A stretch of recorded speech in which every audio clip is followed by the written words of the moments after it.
Very big close yesterday, daily, weekly, and monthly close all on the same day, and we closed above the infamous 200-week moving average, which I marked with this blue horizontal here so I can show you on a monthly time frame. We got a closure below it, and now the following candle closed above, which if this holds a support in August, we can class this as a failed auction and look for some degree of continuation upwards. More locally, we had an attempt at some highs over the weekend. I do not trade weekend moves because they typically fail. I would say there's some degree of a scam pump. The order books are thin. And two, it's not on the CME chart, so then it would come in as a gap. So I typically do not like to trade them. What we can look for here now is for today's daily candle to signal what direction we're going to move in. We had 3 consecutive down candles, and we closed below this 23.4K daily candle, which we were looking at last week. I had said if we could have a close above that, that is a sign of strength and a signal for continuation. We did get that closure here. And then over the weekend, Saturday and Sunday, we had closures above here and then below yesterday.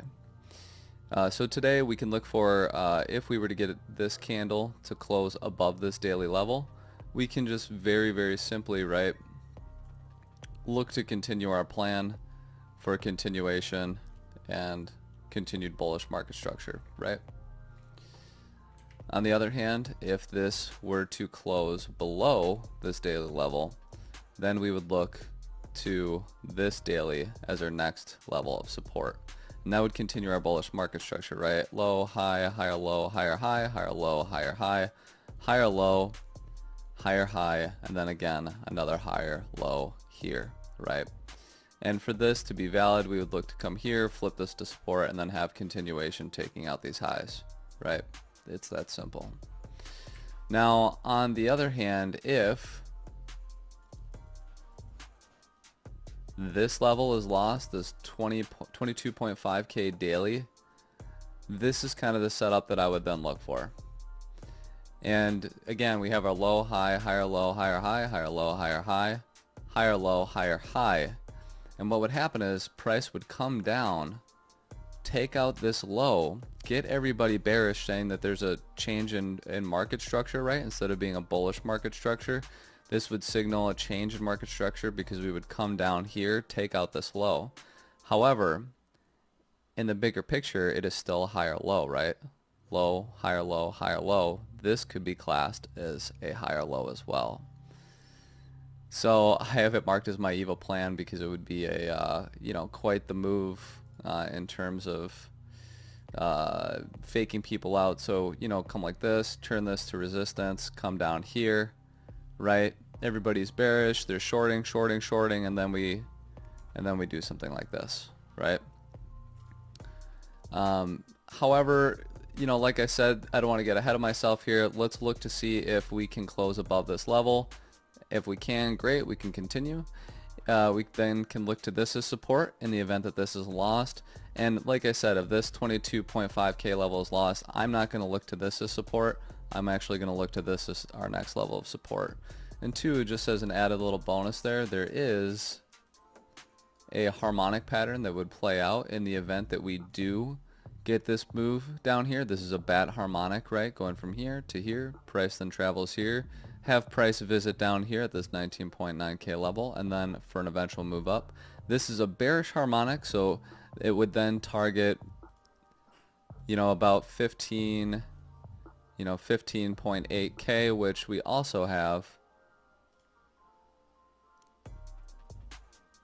an untapped daily level down there. So there is some degree of confluence with this pattern playing out here.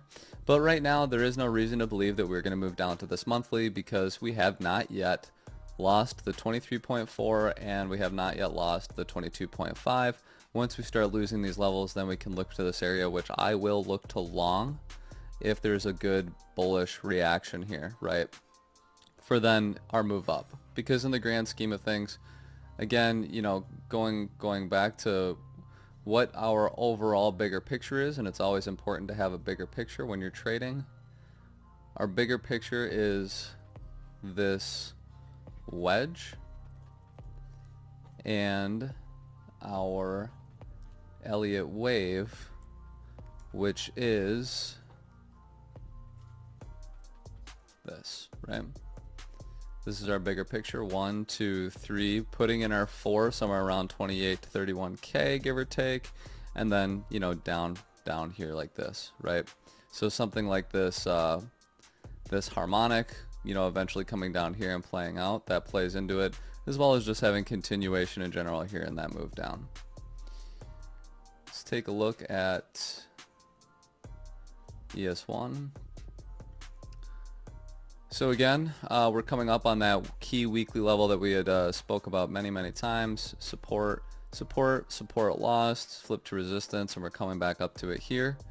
As I've marked here, unless we see, you know, price come up, flip to support, and then a move up like this, I would expect to get some degree of a rejection here, but that's yet to be seen. We'll have to see how price reacts to it. Again, we get that move up above, come down, find support, then we can look for continuation.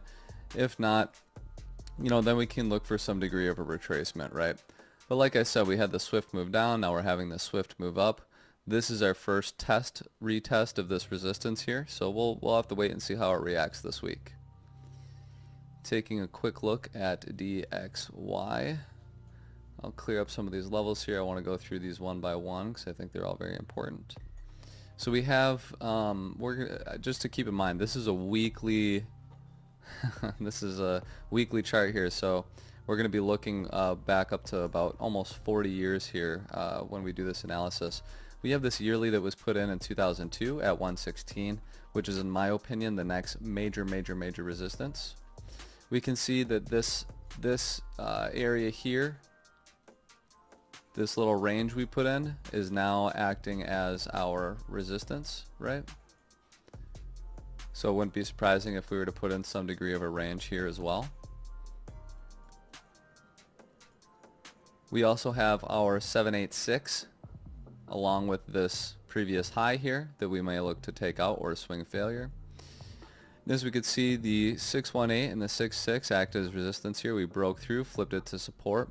And it is possible too that if we were to have some degree of a rejection here, that, you know, we can look to this 6.6 as our support here, given that it has held up to this point. So, you know, we'll look to see what happens there. And then also this fib fam, which again is the start point goes back about 40 years to 1985. It tells us a great story here where, you know, we come up, we come down. The 2.5 is resistance. We eventually break through, cut straight through the 382. The 0.5 is resistance, flip to support. And now we're at the one of the most important Fibonacci levels, the 618, right? So at this point, it looks as though we've rejected from the 618 as well as this this range here, right, that we are now playing in. And you know, ultimately to see if we can find some legs and go like this and maybe put in a small range here before having some degree of continuation, or if we then, you know, get this move down to then look to this, you know, this area again as support and put in some degree of a range here, because you can see it really took a long time for us to break through this. So there's no reason why, you know, we couldn't really confirm its support before then getting some degree of continuation, right? So it's important to keep an eye on DXY along with ES1 when trading Bitcoin, given that Bitcoin does move in tandem with ES1 or the S&P 500, and it does move inversely with DXY. So you can see we're getting our move up here while DXY is getting its move down. So again, it's good to keep an eye on those things as well. But in the meantime, more locally, just keep an eye on these daily levels like I had said before. And regardless if we get this move up right away or we come down first, we're still looking to complete this wave 4.